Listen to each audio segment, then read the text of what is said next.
Valentine's Day, graduation, Mother's Day, and any other day filled with celebration. What do these cherished times have in common?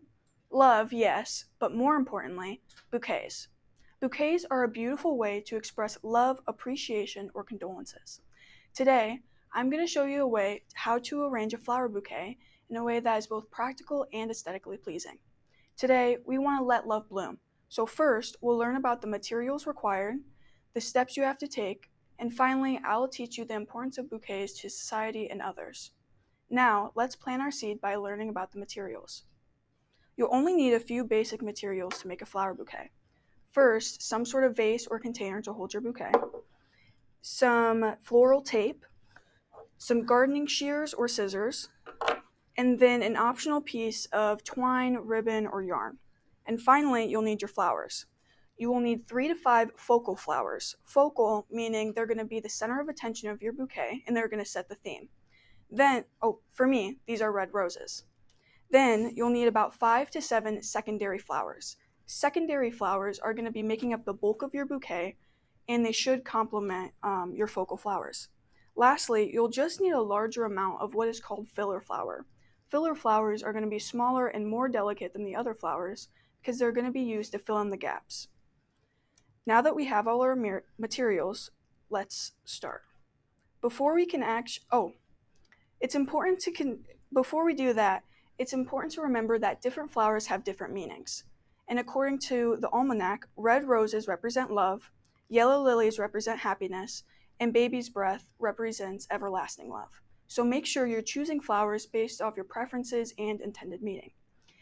Now, let's plant our first seed now that our plant is sprouting, let's go to the steps.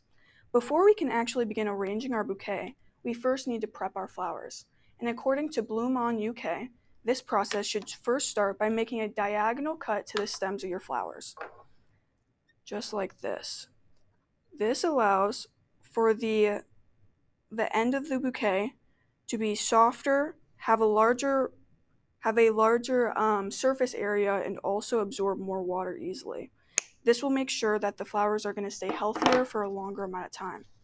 In a similar vein, we also need to remove all leaves and thorns that are going to be below the waterline of the vase. For this, it might help to have your pre-filled vase and hold up one of your flowers to it, and then just take off any leaves that are below the waterline.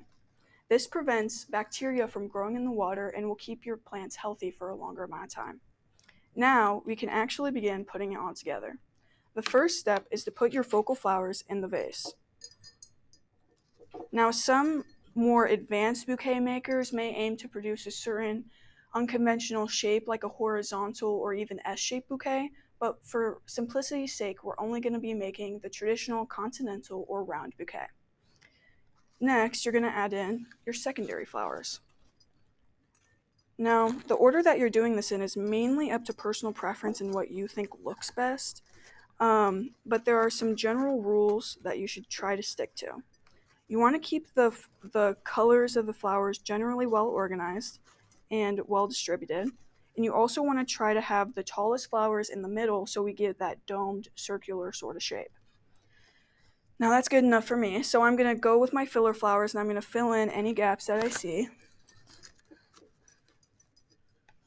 And speaking of keeping flowers fresh, there are some actual unconventional ways that you can do this, which mainly involve manipulating the quality of the water. You can do this by adding a penny into the water, adding cooled down pasta boiling water, or even adding a little bit of vodka if you want them to stand up really straight. So once you're happy with how it looks, now it's time to wrap it up. This first starts by taking a piece of your floral tape and cutting a little bit of it off.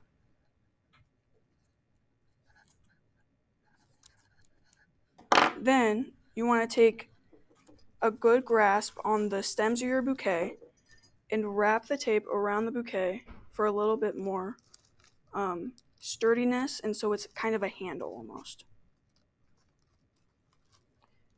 Now we're going to take that optional piece of string or ribbon and either around the stems of the flowers themselves or the skinniest part of the neck, you can put this on there for a more polished look.